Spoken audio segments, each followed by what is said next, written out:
participantes, les saluda la Magíster Karina Urupeque Castillo, en nombre del IE, Instituto de Investigación de Estadística, de Estudios Estadísticos y Control de Calidad de la Universidad Nacional Toribio Rodríguez de Mendoza. El día de hoy presentamos la segunda parte del Bootcamp 1.0 sobre validación de instrumentos de medición a cargo del Magíster licenciado en Estadística Jefferson Santillán Vázquez, especialista en diseño y construcción de instrumentos de medición y además es coordinador del equipo de investigación de Machine Learning y Big Data. Sin más preámbulo, empezamos y le damos el pase al Magíster Jefferson. Hola, ¿qué tal? Buenas tardes. Bien, bienvenidos a esta segunda parte del Bootcamp. Para esta ocasión vamos a hablar más acerca de la validez y confiabilidad y bueno, también llevarlo a un punto práctico, ¿no? El día de ayer estuvimos hablando acerca de las variables, ¿cierto? De las variables, acerca de cuáles son los tipos, la naturaleza, ¿cierto? Vamos a hacer un pequeño repaso. ¿Listo? Las variables podemos decir que son cualitativas, cuantitativas, ¿no? Según su naturaleza. Son dicotómicas, politómicas, según la cantidad de respuestas que tengamos para establecer una categoría. Y por el lado de las cuantitativas, decíamos que una variable era discreta cuando tiene un valor entero, ¿cierto? Justo colocaba el ejemplo de que yo no podía tener un hijo y medio o 2 hijos y medio, ¿cierto? No puedo tener nada en la mitad, ¿no? Por eso decíamos que no había decimales. Y también, por el lado de las cuantitativas, teníamos en escala de razón, ¿no? Mejor dicho, las continuas, ¿no? Donde sí podemos colocar promedios, alturas, ¿cierto? Y además que hay mucha dispersión, hay mucha diferencia entre los datos mínimos y los datos máximos. Bien, a ver, entremos a lo que es validez, ¿sí? Validez, decimos, mejor dicho, que un instrumento es válido cuando mide lo que queremos medir, cuando va acorde a los objetivos de investigación y, en definitiva, recolecta los datos que necesitamos para poder dar respuesta a nuestro problema de investigación, ¿sí?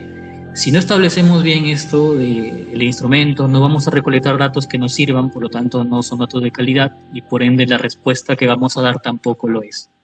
Bien, pero hay dos tipos de validez de manera general, ¿no? No tenemos dos tipos de validez, la validez interna, que es la estructura, ¿no? La estructura interna del instrumento y que va acorde a la personalización de las variables. Si nosotros hemos definido nuestra variable como calidad de vida, ¿no? Las preguntas no pueden hablarme, no sé, de rendimiento académico, entonces tienen que estar acorde y ahí se va a verificar ciertos casos como la relevancia, la pertinencia, la claridad, ¿sí? Y la suficiencia, que ese dato sea suficiente para mí para poder elaborar un análisis estadístico y dar respuesta. Ahora, ¿cuál es el problema a veces que tenemos para la validación? Las muestras pequeñas. Si bien es cierto, es normal tener muestras pequeñas para ciertos estudios, pero esto genera a veces sesgos de selección. ¿A qué nos referimos con sesgos de selección? Pues son aquellos problemas que tenemos en la elección de nuestro encuestado. Por ejemplo, si estamos analizando el e-commerce, ¿no? En Chiclayo, por ejemplo, el e-commerce, sabemos que esta tecnología o esta nueva moda está más acorde con los jóvenes, ¿cierto? Entonces, si nosotros de repente le preguntamos a una persona que siempre ha hecho sus transferencias de manera presencial, que siempre ha ido al banco, personas adultas, ¿no? Entonces, no sería, digamos, dable, ¿no? Sus respuestas no van a estar de acuerdo con lo que necesitamos, ¿sí? Entonces, tenemos que perfilar muy bien nuestra unidad de análisis, ¿sí? No un tanto de discriminar ni nada, pero necesitamos la información necesaria para caracterizar a nuestra variable. Luego tenemos los sesgos de medición. ¿Listo? En los sesgos de medición encontramos la relevancia.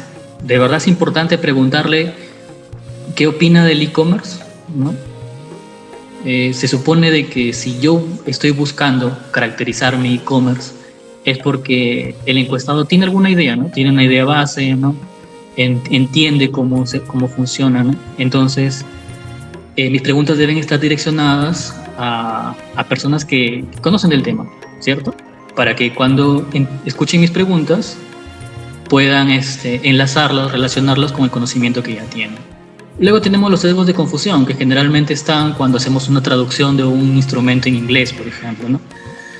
Y evidentemente si este instrumento se ha llevado a cabo en otro escenario, definitivamente pues no se va a poder adaptar muy bien, no lo van a entender, entonces tenemos que contextualizar las preguntas. Listo. Hablábamos de la validez interna, justo lo que estaba explicando, ¿no? Acerca de que el instrumento, nosotros deseamos que recolecte información, que mida lo que necesitamos, ¿sí? Lo que pretendemos medir. ¿No? Están los sesgos de los que acabo de hablar, producto de tener una muestra pequeña. Sesgo de selección, sesgo de medición y sesgo de confusión. El último es un tema contextual. Los términos que de repente podemos utilizar en una determinada región, en una determinada institución, no necesariamente va a funcionar con otra muestra, ¿sí? Entonces tenemos que contextualizar bien las preguntas, ¿no? Ahora hablemos de validez externa. Mientras que la validez interna verifica la estructura de construcción del instrumento, la validez externa verifica la generalización, ¿sí? Entonces, mientras mejor esté diseñado el instrumento, es más eficiente en cuanto a diseño. ¿Por qué? Porque nos permite establecer un criterio, establecer una forma de medición y, producto de esto, podemos generar lo que a veces encontramos en las tesis, ¿no? Que son las fichas técnicas, ¿sí? No sé si de repente han visto cuando recolectan sus antecedentes, ¿no? Y encuentran fichas técnicas donde se cita al autor, ¿cierto?, del instrumento en un determinado lugar, que lo realizó con tal muestra, su grado de confiabilidad. Entonces es generalizable. ¿Por qué? Porque tiene un tamaño de muestra adecuado, evitó los sesgos anteriores, ¿sí?, en cuanto a la validez interna. Y también hay otra cosa aquí en la validez externa, la aleatoriedad. Cuando recurrimos a un muestreo aleatorio, porque cuando recurrimos a un muestreo que no es producto de un análisis estadístico o no es probabilístico, la investigación carece de este supuesto de aleatoriedad y no nos permite elegir adecuadamente nuestro análisis, ¿no? Si bien es cierto, con el muestreo no probabilístico, elegimos nosotros como investigadores a quién tomar la información, pero no estamos tomándolo de un universo, de una población grande. ¿Listo? Entonces ahí también puede haber un problema de generalización. Recuerden que cuando un muestreo no es probabilístico, no podemos generalizar los resultados. Y si un instrumento es dotado con un muestreo no probabilístico, tampoco puede generalizarse. Tercero, aumentando el tamaño muestral. Esta es la solución. Esa es la única solución que tenemos, es aumentar el tamaño muestral hasta que alcance un porcentaje de confianza satisfactorio, ¿no? Que generalmente es el 90%, 95%, según lo que necesitemos, ¿no? Ahora sí, factores que afectan la validez y confiabilidad de un instrumento. Primero, la improvisación en la medición y selección del instrumento. Yo no puedo irme con una encuesta que haya diseñado yo solito, ¿no? Yo puedo ser muy especialista y todo, pero necesito obviamente también asesoría de alguien que conozca más mi variable, que conozca más mi unidad de análisis y que me dé sugerencias, ¿no? Pregúntale de esta manera, tal vez, mira, te está faltando preguntarle esto, ¿no? En el e-commerce, por ejemplo, en el e-commerce, ya estás viendo que tienen aplicativos, pero ¿pueden comprar por el aplicativo fuera del país? ¿No? ¿Estás preguntándole eso? No le estoy preguntando, ¿no? Entonces necesitamos eso. Y también la selección buena del instrumento. ¿Pero qué necesitas? ¿Necesitas respuestas de cuántas veces, con qué frecuencia utilizan el e-commerce? ¿O necesitas saber su nivel de conocimiento?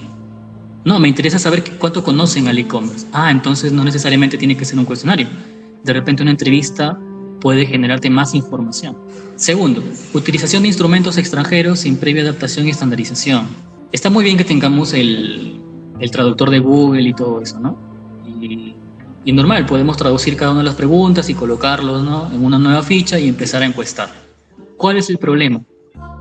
Los términos técnicos. De repente el e-commerce no lo conocen como e-commerce, pero sí lo conocen como compras en línea. ¿Listo? Ventas por internet. Va a depender y hay que tener cuidado cuando hagamos estas adaptaciones y la estandarización. No lo que yo traduzca es lo oficial. Tercero, instrumento inadecuado a las personas que se les aplica. Perfecto. A ver, si encontramos una persona por la calle y obviamente está muy apurada, no está corriendo prácticamente su trabajo, no puede ser una persona receptora, ¿sí? Necesitamos un poco de tiempo, necesitamos que se pueda concentrar en lo que va a analizar, pero mucho más aún, es considerar, ¿no?, las características de nuestra unidad de análisis, ¿no? Si es un estudiante, si es una persona adulta, para que las preguntas vayan forma a su contexto. En el e-commerce, por ejemplo, sigamos en ese ejemplo, pagas tus cuotas de la mensualidad de tu universidad, de los ciclos, de tu matrícula por internet. Entonces sí está más adaptado, ¿cierto? A diferencia de que le hagamos esta pregunta a un escolar, ¿no? O de repente a una persona adulta, que de repente le da su dinero a su hijo, a su hija, sobrino, sobrina, ¿no? Y él no hace la transacción. Entonces tenemos que saber en qué momento aplicar el cuestionario y conocer bien a quién le vamos a aplicar. Condiciones, es lo que les comentaba, ¿no? Si tenemos una persona que no está abierto a respondernos, es mejor dejarlo pasar, considerar a otra persona. Y además, hay veces, ¿no?, en que los investigadores, algunos, ¿no?, se equivocan y dicen, ya vamos a tomar la encuesta 9 de la noche, que salen todos los trabajadores de tal empresa, ¿no? Consideremos que ellos vienen de toda una carga laboral de todo el día, ¿cierto? Entonces tampoco van a estar en condiciones de darnos una buena respuesta o de que estén concentrados, ¿no? Por eso es que hay una parte de las tesis, de las investigaciones, donde dice procedimiento, ¿no? Procedimiento de recolección de datos. Entonces ahí va todo esto, ¿no? La autorización de la institución, el acuerdo que tengamos con la institución para poder ir y tomar la información. Tipos de validez. Tenemos 3 tipos, generalmente. Primero tenemos la validez de contenido, que es básicamente la verificación ítem a ítem, ¿no?, para ver si las preguntas, las proposiciones, las afirmaciones. Luego tenemos la validez de criterio. En algún momento escucharon acerca de una prueba de oro, por ejemplo. Una prueba de oro viene a ser un instrumento, ¿no?, acorde a lo que corresponde. Entonces ya se convierte en un estándar, ¿no? Por ejemplo, inteligencia emocional. Siempre está el cuestionario de Baron, ¿no? Siempre lo utilizamos. Pese a que pasa el tiempo, lo seguimos utilizando. Porque es un estándar, es una prueba de oro, ya se ha venido trabajando en muchos, inclusive tiene su adaptación al español. ¿Listo? Entonces ya funciona como un criterio. En este caso, para la validez de criterio, estamos creando una prueba alterna o un cuestionario alterno a ese Baron. ¿Listo? Al cuestionario de Baron. Entonces lo que hace la validez de criterio es verificar, ya, tú tienes tus preguntas, verifiquemos si hay alguna relación entre las preguntas, verifiquemos que estén acorde, ¿no? Entonces eso es lo que hacemos en la validez de criterio. Y la validez de constructo es crear un nuevo instrumento sin necesidad de tener una prueba, digamos, complementaria, ¿no? Como la prueba de oro que les expliqué en la validez de criterio. En la validez de constructo vamos a utilizar lo que es más general para los estadísticos, que es el análisis factorial. El análisis factorial lo que hace es de un grupo de variables, de un grupo de indicadores, de un conjunto, mejor dicho, seleccionar, ¿listo?, las preguntas más importantes y distribuirlas por dimensiones. Y a esos grupos o dimensiones lo llamamos constructos. Ahora, hay 2 tipos de análisis factorial que ya lo voy a explicar más adelante.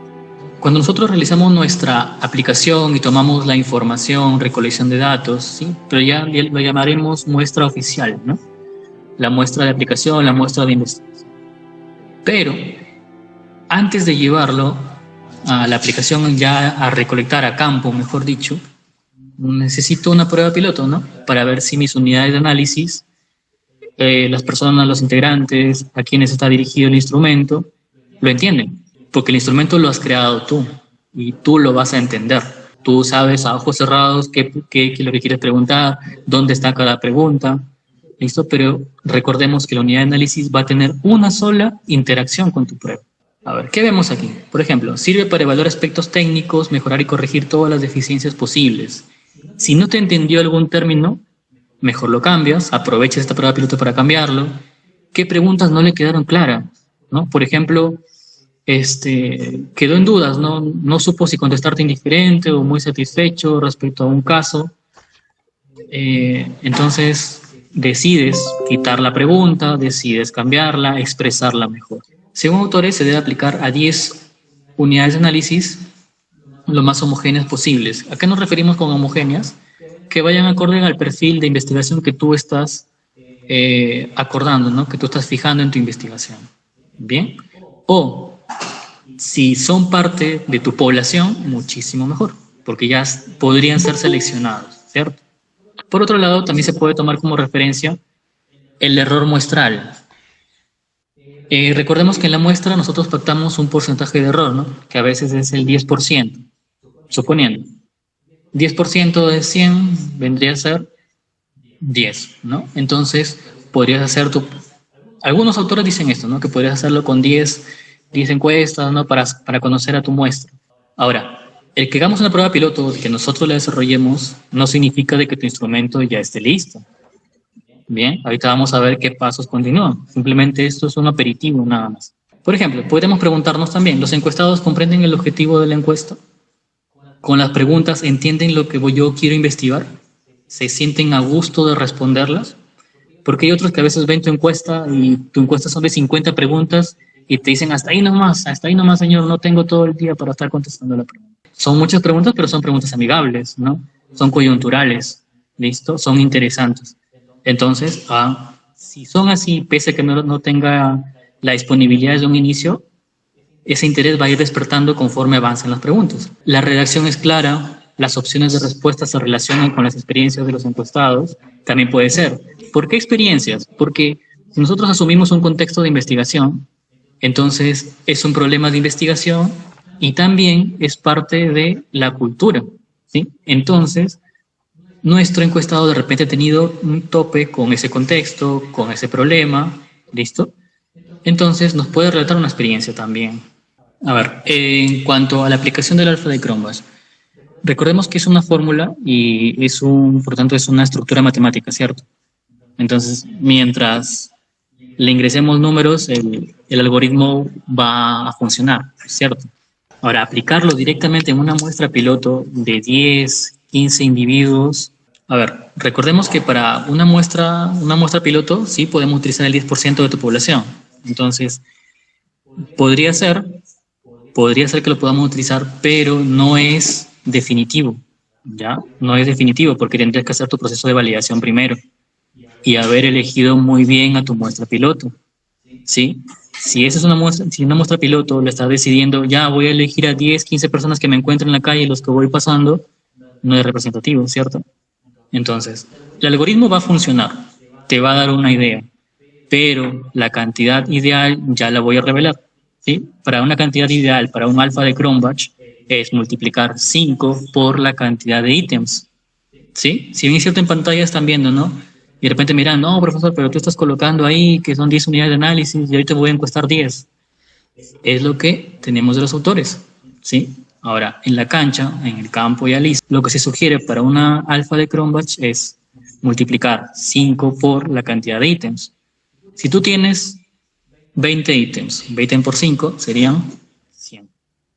¿Listo? Entonces, esa sería una cantidad ideal para que el alfa de Cronbach no tenga ningún problema en ejecutarse, porque recordamos que todas las pruebas estadísticas tienen una potencia. ¿Listo? Entonces, si no cumplimos con los supuestos de las pruebas, se altera el algoritmo matemático y puede darnos resultados erróneos. ¿Sí? Entonces, yo no estaría de acuerdo con una muestra de 10, de 15 a nivel personal. Les revelo que sí se suelen utilizar, ¿sí? Pero yo les recomendaría aumentar más y sobre todo mirar la muestra final que tienes. Está preguntando qué sucede si su muestra es pequeña, aproximadamente 50. La muestra es de 50. La muestra es de 50. Para aplicar un cuestionario, tendríamos que analizar cuál es el fenómeno, ¿no? O el problema de investigación que tratas. Y ahora, 50 es una muestra pequeña para una investigación, ¿no? De hecho, ahora en las tesis se está exigiendo de que si son temas de investigación ya tocados, son temas de investigación que es fácil llegar a las unidades de análisis, sean de 120 para arriba inclusive, ¿no? Pero si estás en un contexto de 50, en primer lugar, ahí no vas a muestrar. Si tienes 50, tienes que investigar con 50. No hay de otra. Ahora, para una muestra piloto, yo te recomendaría utilizar una cantidad similar, ¿sí? 40, 50 para una muestra piloto. Porque, ojo, como tu muestra va a ser de 40 a 50, corres el riesgo después, si estás siguiendo un muestreo aleatorio, estás en riesgo del primer sesgo que dije, el sesgo de selección, ¿no? Y, por ejemplo, ¿no? Tú quieres medir rendimiento académico, por ejemplo, ¿no? Digamos así, rendimiento académico, pero como seleccionaste 50, como tu muestra de 50, por X motivos la aleatoriedad te llevó a seleccionar los 50 mejores promedios de la universidad o del colegio. Entonces no va a darse problema de investigación, ¿entiendes? Entonces si quieres una muestra piloto, yo te recomendaría una cantidad lo más cercana posible a tu muestra si es que es pequeña, para que no tengas problemas de selección, los sesgos de selección, ¿sí? Eso te recomendaría. Validez de contenido. ¿Qué buscamos aquí? Se busca aproximar las preguntas o ítems a la población de estudio, una vez más, ¿no? Que estén bien redactadas, ¿listo? Y que sobre todo vayan acorde al perfil de los encuestados, ¿sí? El juicio de expertos específicos o interdisciplinarios evaluarán relevancia, coherencia, suficiencia y claridad. Aquí viene un detalle, ¿no? Cuando nosotros terminamos de construir, de diseñar el instrumento, evidentemente, como les dije, no necesitamos un punto de vista externo a nosotros, ¿no? Nosotros podemos haber hecho toda la investigación, seguir todo el paso a paso, conocer al revés el derecho del tema, pero igual necesitamos, ¿listo? Un comité de expertos que evalúen nuestro instrumento y nos digan claramente, mira, podrías preguntar esto, te falta preguntar el otro, no está muy claro, el dato que te van a dar aquí puede ser muy central y no puede definir ningún problema, ¿listo? Entonces, ahí viene el juicio de expertos, que es un comité de especialistas respecto a tu tema o investigación. Aporta una mejor representatividad a los ítems. El ítem más contextualizado va a ser mejor respondido, evidentemente. Ahora, se puede cuantificar con el índice de acuerdo, la prueba binomial y el coeficiente V de Aiken. Eso ya lo vamos a ver. ¿Listo? Validez de contenido, juicio de expertos. Ahora, vamos a ahondar un poquito acerca del juicio de expertos. Primero, el experto es una persona que trabaja en el área de estudio de investigación y conoce bien las variables consideradas para la recolección. ¿Listo? Entonces, si tú estás en una investigación de salud, lo más normal es que tengas jurados, jueces o expertos de la misma especialidad, ¿cierto? Del mismo sector de estudio. Y no que sean, pues, no sé, de ingeniería civil, que sean matemáticos, ¿no? O sea, con todo el respeto del mundo por las profesiones, ¿no? Pero lo ideal para un instrumento es que vaya acorde, 1, a la especialidad, 2, a la investigación, 3, si es muy posible, que conozca ya la unidad de análisis, mucho mejor. ¿Listo? Mínimo para un estudio deben ser 3 o 5, es lo que exige una universidad, pero para una ejecución ideal es 8. ¿Listo? Así como la muestra que vimos hace ratito, ¿no? Generalmente en los libros encontramos que pueden ser 10, pueden ser 20, 30, puede ser el 10% de la muestra, ¿sí? Pero debemos cumplir también unos supuestos, ¿no? Y para este caso se recomendarían 8 expertos, ¿sí? Ya al final les voy a dejar una batería de artículos científicos que defienden lo que estoy colocando, una serie de posturas también, ¿sí? Para que lo puedan revisar. ¿Bien? Pueden ser docentes, jefes de departamento, directivos, especialistas, investigadores en el campo de estudio. ¿Listo? Esos son los expertos, el perfil de los expertos. ¿Bien? Siguiente. Los expertos deben tener un grado académico mínimo de magíster para ser validadores. Bien.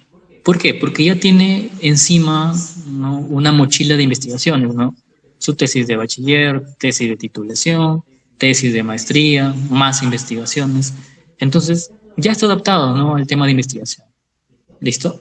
Eso no significa que el licenciado no sepa del tema, ¿no? Puede saberlo, sí. Pero recordemos que los instrumentos se crean para investigaciones, ¿sí? Entonces necesitamos profesionales que ya estén en el campo de investigación, ¿sí? Evaluación de la claridad, pertinencia y relevancia de los sitios. Generalmente son esas tres características que revisamos siempre. Bien, sesgo por el número de evaluadores. El error que cometemos inconscientemente, conscientemente, por el número de evaluadores. Ahí tenemos, por ejemplo, la J significan los jueces o los expertos, y en este caso, miren, tenemos 10 jueces que están evaluando un cuestionario de 10 preguntas. Ya, esto solamente es en forma práctica, no significa de que si tienes 100 ítems necesitas 100 expertos, no, nada que ver. Como les dije, la cantidad ideal es 8, ¿listo? Bien, pero para efectos prácticos estoy colocando ahí cómo funciona esto, ¿sí? Primero, la estandarización de mediciones. Sí, es cierto. Mientras más jueces tengas, vas a tener más puntos de vista sobre tu instrumento, sobre tu investigación, sí. Pero puedes correr el riesgo de que un jurado adore los 2 primeros ítems. El ítem 1 y 2, muy bien, está bien construido, pregunta muy bien, está excelente, no la cambies, muy bien. Viene el juez 2, no me gustan, no están bien, para mí no miden lo que necesitan medir. ¿No? Entonces, mientras más jueces tengas, ¿no? Corres ese riesgo para estandarizar.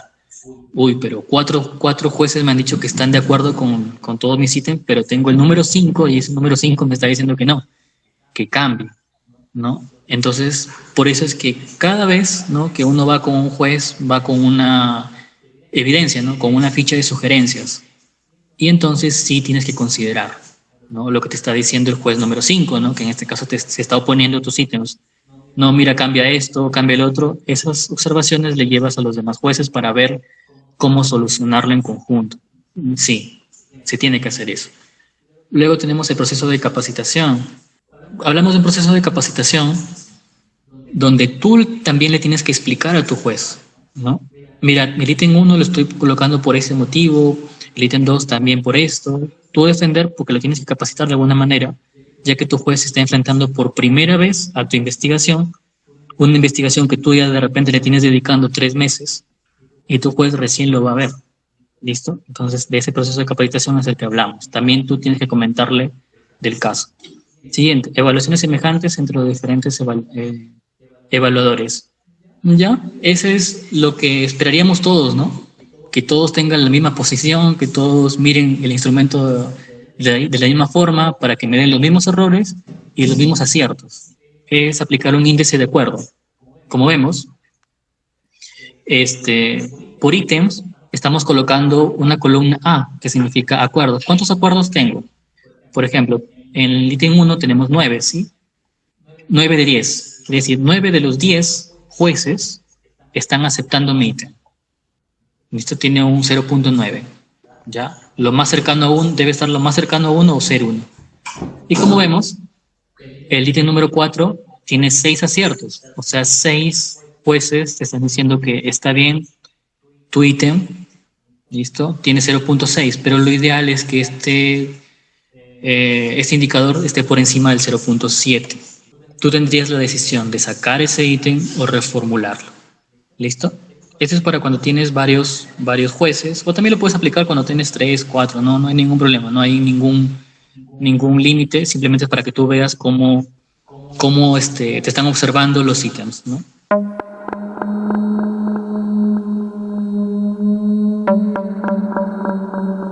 Prueba binomial. Tratar como probabilidades, ¿no? La probabilidad de éxito es de que te aprueben los ítems, la probabilidad de fracaso es de que quede fuera, ¿no? Aquí tenemos el mismo caso, tenemos 10 jueces que están evaluando tus 10 ítems y, por ejemplo, en el ítem 1, 9 están de acuerdo, en el ítem 2, 8 están de acuerdo, ¿listo? Ahora lo llevamos a un conjunto, tenemos total de acuerdos 83, total de desacuerdos 10 de las votaciones, ¿no? Ok, por ítem, ¿no? Cada juez te va a poner 1 si es que está de acuerdo y 0 si es que no lo está, ¿cierto? Entonces, el grado de concordancia sería de un 83%. ¿A qué le llamamos grado de concordancia? Le decimos concordancia a cuán coherente está haciendo en conjunto tu evaluación, ¿listo? Desde la perspectiva de los jueces, ¿ya? Es una métrica para tu defensa, ¿no? Por ejemplo, los jueces te están diciendo no, pero deberían ser menos ítems, deberían ser más. Mire, experto, juez, profesor, ¿no? Yo con mi prueba binomial me sale un grado de concordancia del 83%. O sea que ustedes están de acuerdo en un 83% y eso es un indicador de que mi instrumento está bien. ¿Listo? Puedes tomarlo como referencia, ¿no? De referencia de defensa, ¿no? Si es que tu instrumento es un poco complicado o también por temas de tiempo, ¿no? Porque a veces a los jueces, a los jurados no los encuentras todos los días. No es que uno vaya a la universidad, uy, ahí están sentaditos para que tú les preguntes. No es así, ¿no? Entonces, esto te sirve a ti de base para defensa. El V de Aiken también es una valoración dicotómica ítem por ítem respecto a cada juez. ¿Listo? Pero el V de Aiken tiene una particularidad, tiene una tablita, que es la que estoy colocando en la derecha. Por ejemplo, si tienes 10 jueces, para que sea válido tendrías que tener 8, ¿cierto? 8 jueces que te estén dando acuerdos, ¿no? 8 acuerdos por ítem, mejor dicho. 8 acuerdos por ítem. ¿Listo? Para que tu instrumento sea válido. ¿Listo? Esa es una prueba que, digamos, evalúa tanto concordancia como coherencia, las dos pruebas anteriores que hemos visto antes. ¿Listo? Ya lo vamos a hacer con un ejemplo más adelante. Validez de criterio. Listo. Como les dije, la validez de criterio es una comparación con un criterio ya previo, ¿listo? Con una prueba anterior. Esto es cuando queremos hacer adaptaciones. ¿Listo? Cuando queremos de repente traducir, ¿no? ciertos instrumentos y queremos saber si es que están bien, están acorde, es coherente, ¿listo? Entonces, en esos casos es cuando aplicamos la validez de criterio. Ya no utilizamos, digamos, a un juez, ¿no? A un experto, sino que utilizamos ya un estándar.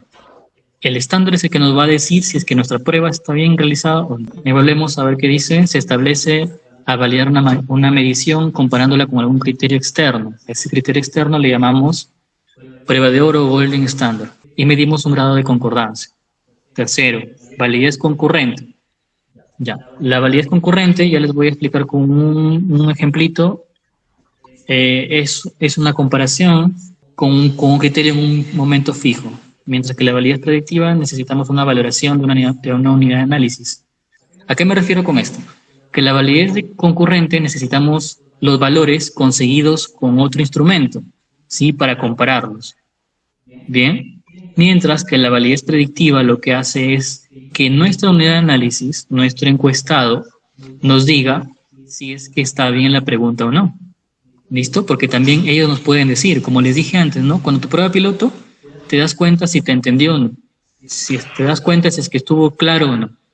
Y además le puedes decir, oye, ¿qué tan de acuerdo estás con esta pregunta? ¿Me puedes calificar? ¿Listo? Como hace Claro, ¿no? Con sus llamadas, ¿no? Cuando te dicen, ¿no? ¿Qué tan contento está con nuestro servicio? Del 1 al 5. Entonces, igual, también nos puede dar una valoración nuestra unidad de análisis. ¿Sí? Con esto podemos fijar, ya, ¿qué tan acertado estuve con la pregunta o no? Ahí tenemos, por ejemplo, validez predictiva. Bien, hago la pregunta, listo, ejecuto mi instrumento tal cual, listo, y después le pido una satisfacción general, ¿no? ¿Qué tan satisfecho está con que esta pregunta sea parte de mi investigación? Esa es la pregunta que realizamos. ¿Listo? En el mismo momento, a eso me refería como en el mismo momento. Bien, entonces, por ejemplo, tenemos al sujeto 1 que llenó tu encuesta y te dice, mira, ¿sabes qué? El ítem número 1, o mejor dicho, la encuesta en sí, yo te doy una valoración de 5, de 4, ¿no? En una escala de 10. O sea, no está tan de acuerdo, ¿cierto? Con la construcción del instrumento, ¿sí? A eso vamos. Mientras que la validez concurrente lo que hace es encontrar una relación entre las respuestas de un instrumento nuevo contra una prueba de oro o un test ya validado. ¿Listo? Bien, y esta corrección tiene que ser lo más cercana a 1. Mientras más cercano a 1 significa de que nuestras respuestas, ¿no? Dadas por nuestra unidad de análisis están cercanas a los resultados recolectados con la prueba de oro. Validez de constructo. Grado en que una medición se relaciona consistentemente con otras mediciones. ¿Listo? Consiste en establecer grupos o dimensiones desde la teoría de la probabilidad. Aplicación de un análisis factorial, exploratorio o confirmatorio. Bien. A ver, el análisis factorial, como les dije, es precisarle o ingresar al análisis, ¿sí? Todas las preguntas que nosotros consideramos que deberían ir. ¿Listo? Cuando ejecutamos un análisis exploratorio, le estamos diciendo al análisis estadístico, mira, ¿sabes qué? Yo solamente tengo las preguntas, pero no sé cómo agruparlas. Entonces, el análisis exploratorio te va a decir, mira, ¿sabes qué? Para tu instrumento deberías tener 3 dimensiones. Y te va a asignar cada ítem a cada dimensión. ¿Sí? Pero hay un requisito previo, hay un estadístico que mide estabilidad. ¿Sí? Entonces, ese estadístico lo que nos va a decir es si es que el conjunto de variables que tú has ingresado es el adecuado para construir un análisis factorial. Porque también puede ser el caso en que la cantidad de respuestas que ingreses no sean las oportunas, las necesarias para construir un análisis factorial. El análisis factorial confirmatorio es cuando tú ya desde tu personalización de variables ya definiste las dimensiones. Dijiste, mi calidad de vida, según tal autor Fernández, yo tengo 4 dimensiones. Y según él, tengo 4 ítems en cada uno. Bueno, verifiquemos. El análisis confirmatorio te va a decir, sí, son 4 dimensiones.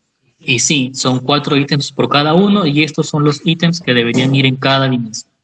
Eso es el análisis factorial confirmatorio. Confirmar la distribución de preguntas según las dimensiones que tú has estructurado en tu investigación. Análisis factorial, en general, comprueba la distribución de dimensiones e ítems y lo que les dije hace ratito, ¿no? El exploratorio lo que hace es encontrar tus dimensiones y tus asignaciones, mientras que el confirmatorio confirma lo que tú ya tienes planificado. Características importantes. El exploratorio no se conoce el número de grupos o factores, no lo tenemos. Se busca la menor cantidad de factores. Ese es su principal objetivo. ¿Ya? Buscar la menor cantidad de factores. Deberías trabajar con 3, deberías trabajar con 4. ¿Listo? No esperes si un canal factorial te diga, ya trabajemos con 10 grupos y le has puesto 10 preguntas.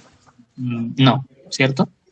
Tercero, la cantidad de registros debe ser igual a 5 veces la cantidad de preguntas, es lo ideal también, así como el análisis factorial, el alfa de Cronbach. Bien, y lo máximo es un ratio de 10:1, que significa 10 por la cantidad de preguntas. ¿Listo? El estadístico de KMO es el estadístico que les comentaba en la diapositiva anterior. Él nos da luz verde para aplicar el análisis factorial en un inicio, ya porque mide adecuación. Si es que tus ítems son adecuados para poder ejecutar un análisis factorial y poder generar una distribución. Si es que este estadístico no es superior a 0.5, no inicia el análisis. Aquí, por ejemplo, tenemos uno, ¿no? Factor 1, factor 2, factor 3. Tenemos un instrumento, ¿listo? Y ya tiene su distribución, ¿cierto? Por ejemplo, en el factor 1 tenemos 3, 6, 8 ítems. El ítem 5, el ítem 6, el ítem 16, los ha agrupado ahí. El factor 2 tiene el ítem 18, 11, 8, 1, 2. El factor 3, 2, 3, 4, 14, 3. Así te lo va a presentar. Te va a decir, mira, estos son los 3 grupos que te recomiendo y evidentemente mi distribución. Ahora, ¿qué le queda al investigador? En este caso, pues bueno, colocarle un nombre, ¿sí? A cada grupo. Bien, a cada factor. De esta manera los va a poder identificar porque, como sabemos, todas las dimensiones tienen un nombre, ¿cierto? Cuando siempre personalizamos, siempre le ponemos dimensión 1, se llama tal, ¿cierto? Entonces, en este caso le llamamos insights o categorías. Luego, la idea es agrupar las preguntas o ítems para conformar factores que se convertirán en dimensiones. Cada uno de estos factores se convierte en una dimensión. Confirmatorio, ¿ya? Aquí ya tenemos una distribución inicial. ¿Listo? Como vemos en la parte izquierda del figurito. ¿Sí? Ya tenemos asignadas. Bien, entonces el análisis factorial confirmatorio lo que va a hacer es confirmarte si es que debería seguir dicha distribución o no. 1. Verifica el número de factores existentes. Si ingresaste 3, el análisis factorial te dirá, ¿no? Sí, son 3. O no, mira, son 4. Los ítems están relacionados entre sí. ¿Ya? ¿Qué significa? Que si tú estás midiendo, por ejemplo, el lugar de trabajo, ¿no? Primero, tu variable es satisfacción laboral. Tu dimensión es satisfacción laboral en mi lugar de trabajo. O mejor dicho, en mi ambiente de trabajo. No le podemos ingresar una pregunta ahí sobre la carga laboral, ¿cierto? porque aquí no estamos refiriendo a los equipos que estamos utilizando, la limpieza, la distribución del espacio. Entonces, esa relación también la puede encontrar el análisis factorial. Luego tenemos que generalmente están en escala de medida ordinal, en escala Likert. Y otra vez, la cantidad de registros es 5 veces la cantidad de variables. Eso es lo que necesitamos de manera ideal. ¿Podemos ejecutar las 3 validaciones? Por supuesto que sí. Tenemos de repente en la validez de contenido un juicio de expertos. Luego tenemos una medición respecto a un estándar o una prueba de satisfacción respecto a mi unidad de análisis. Y finalmente la validez de constructo, que es un análisis factorial confirmatorio, ¿no? Que me confirme mi distribución anterior. También lo puedo hacer. Y a todo eso le llamamos validez total. Obviamente es muy difícil de lograr y además muy tedioso y también toma muchísimo tiempo. Pero lo ideal es realizarlo en conjunto o tomar por lo menos 2, ¿no? Confiabilidad. Confiabilidad se grado en que la aplicación repetida del mismo instrumento, al conjunto muestral produce resultados coherentes y consistentes. ¿A qué me refiero? Que si tu confiabilidad es el 85%, significa que si yo repito esta aplicación 100 veces, 85 de esas 100 veces, los resultados van a ser similares. ¿Bien? Consistencia interna. Evaluamos cómo están los ítems propuestos, ¿no? Si están relacionados entre sí, lo que les dije antes, ¿no? Si están relacionadas las preguntas respecto a su dimensión, también se verifica con esto de confiabilidad. Estabilidad, capacidad de obtener los mismos resultados independientemente de la circunstancia de medición. Es lo más difícil de conseguir con la confiabilidad, pero si tú la aplicas en el mismo contexto, en la misma hora, las mismas unidades, bueno, no las mismas unidades de análisis, sino similares, pero que pertenezcan a tu población de investigación, debería salir todo bien. Equivalencia. Se refiere al grado en que 2 o más versiones de un instrumento de recolección de datos producen resultados similares. ¿A qué nos referimos con versiones? Estás haciendo una adaptación para un instrumento ya validado. Aquí vamos a evaluar equivalencia. Si, por ejemplo, la prueba de oro, lo que vimos antes, que salió una confianza del 90%, y a ti te sale una confianza del 89%, es equivalente, ¿cierto?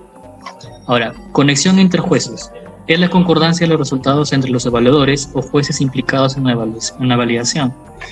Si los jueces ya te validaron el instrumento, ya te hicieron todas las correcciones posibles, ya te devolvieron el instrumento 5 veces para que tú lo fijes, ¿no? Entonces, la confiabilidad debería ser un trámite, ¿sí? Debería ser un trámite, debería ser una simple ejecución y debería salir un instrumento confiable. Para consistencia interna, tenemos el famosísimo alfa de Cronbach, que mide el grado de consistencia interna entre los ítems. Luego tenemos mitad y mitad. ¿A qué nos referimos con esto? Comparamos, o mejor dicho, calculamos la confiabilidad por partes del instrumento. Generalmente lo que se hace es dividir las encuestas, los sujetos pares, los sujetos impares, y mide la confiabilidad en ambos casos, en ambos conjuntos. Han habido preguntas, ¿no?, acerca de que si yo tengo la mitad de mi instrumento está en escala Likert y la mitad de mi instrumento está en escala dicotómica. Entonces, profesor, ¿debo aplicar el alfa de Cronbach? Mitad y mitad, ¿no? O sea, puedo aplicar un Q de Richardson que es exclusivo para la dicotómica y el alfa de Cronbach abajo para en escala Likert. La idea es que todo el instrumento que tú vas a confiabilizar esté en la misma escala de medición. Si no lo está, no puedes analizar la confiabilidad en conjunto. Este de mitad y mitad es simplemente para corroborar lo que has obtenido de manera general. No es determinante.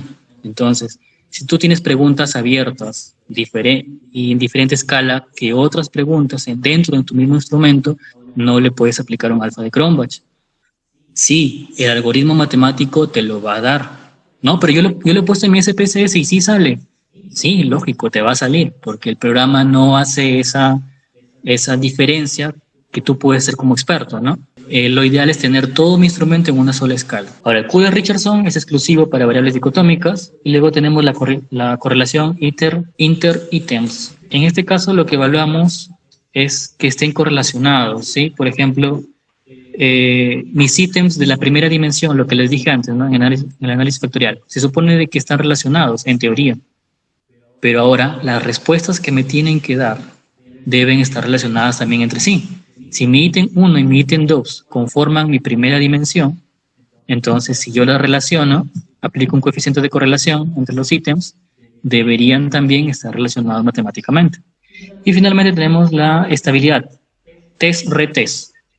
Bien, como el mismo nombre indica, primero aplico una vez y aplico después una segunda vez y debería haber una relación entre los resultados de casi cercana a 1, lo más cercana posible, para verificar la reproductibilidad del instrumento, y con eso estamos estamos confirmando la estabilidad del mismo para cualquier contexto. El test-retest, ¿no? Por ejemplo, tenemos la misma cantidad de sujetos, bien, y estamos comparándolos, un test antes y un test después, para ver si las respuestas son las mismas. Consistencia interna para medir por pares, ¿no?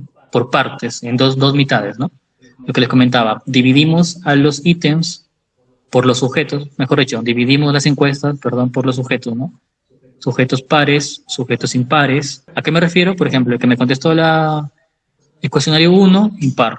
El cuestionario 2, par. Los divido y esa correlación debe ser cercana a 1. Entonces, aquí están todos los artículos científicos que les mencioné antes, que le dan soporte a todo lo que he presentado en mis 2 días de investigación, para que los puedan revisar. En la primera página del Excel, primera hoja de cálculo, está el IA, que es el índice de acuerdo. Bien, entonces vamos a evaluar lo que es un cuestionario de satisfacción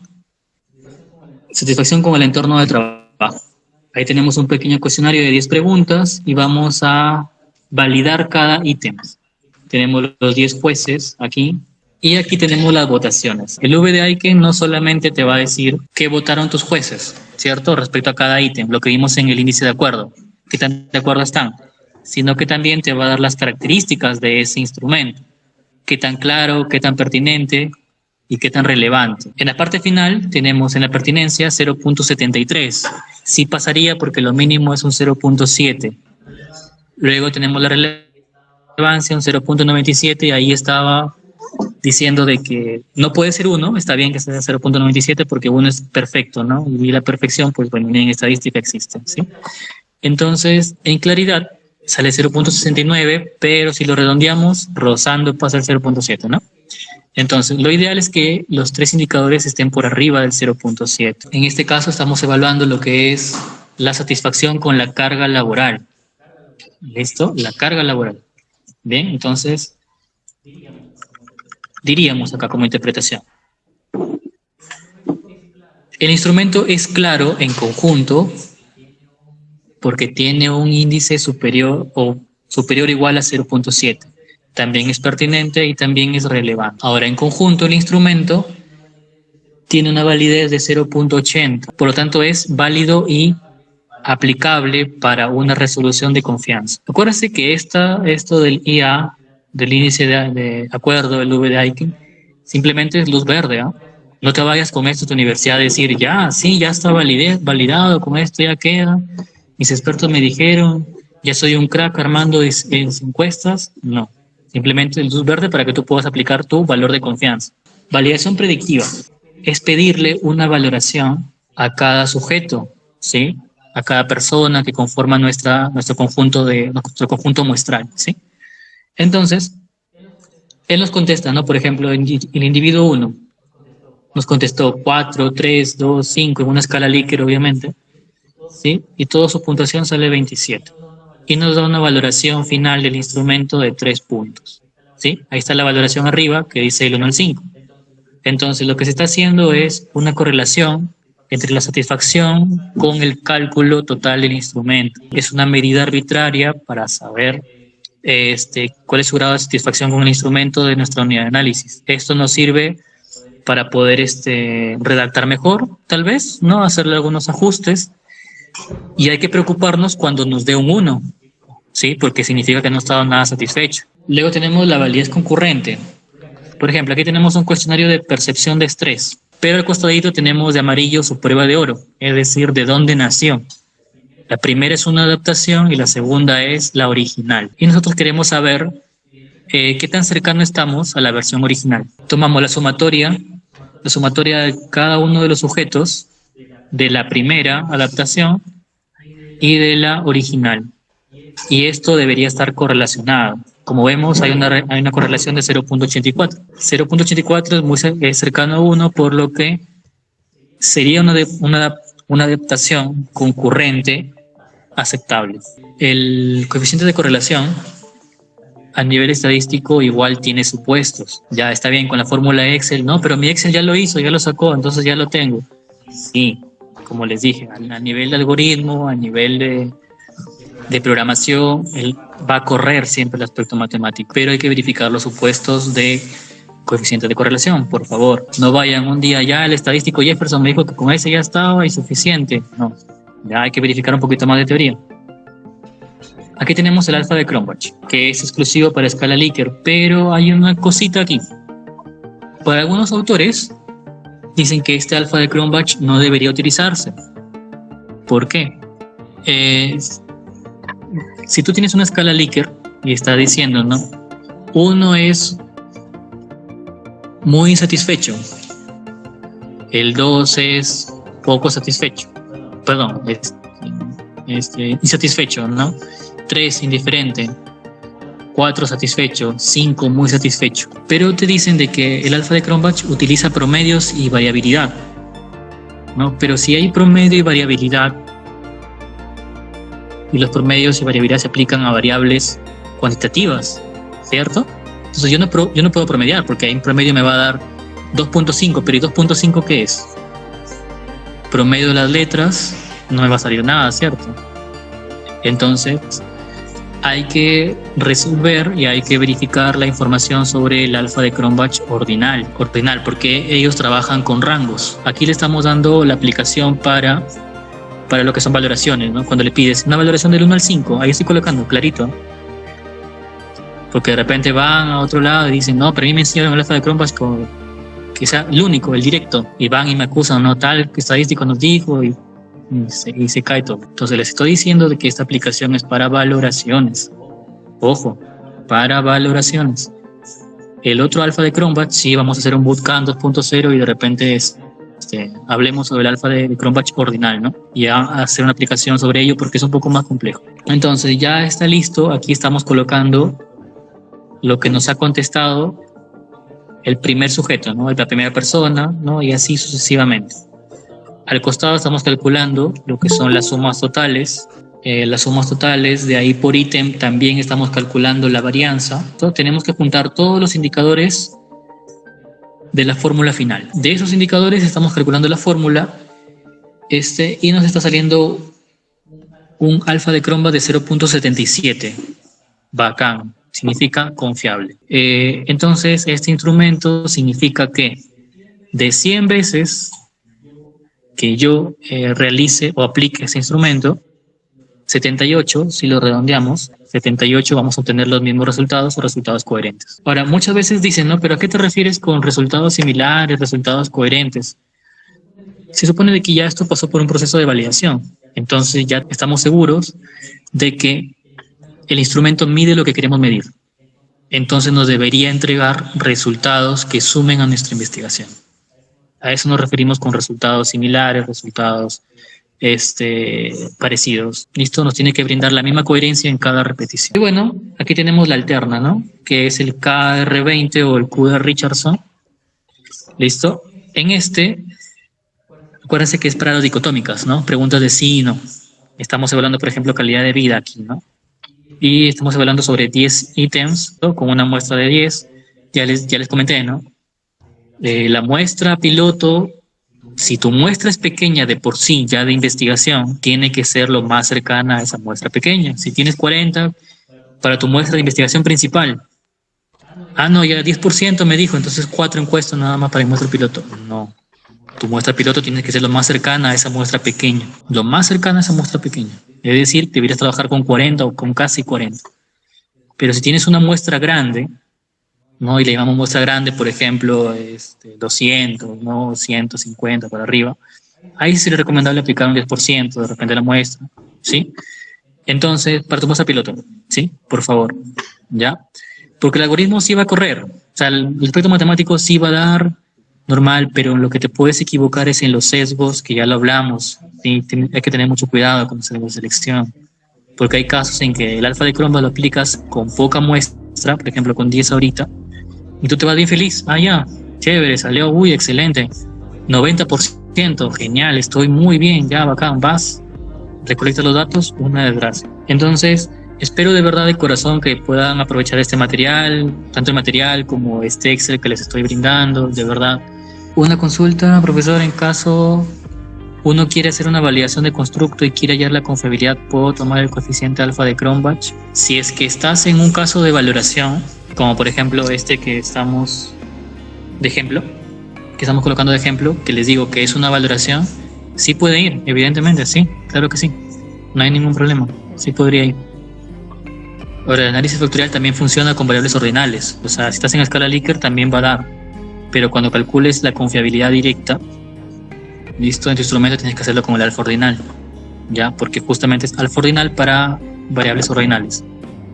Sí, por favor, para que nos puedan apoyar. Espero de verdad que les sirva el material. Sí, esto ha sido quizá un aperitivo para lo que corresponde, ¿no? Pero por el momento vamos aprendiendo a poquitos. Muy agradecido también por su participación, de verdad. Y bueno, espero verlos en próximas capacitaciones.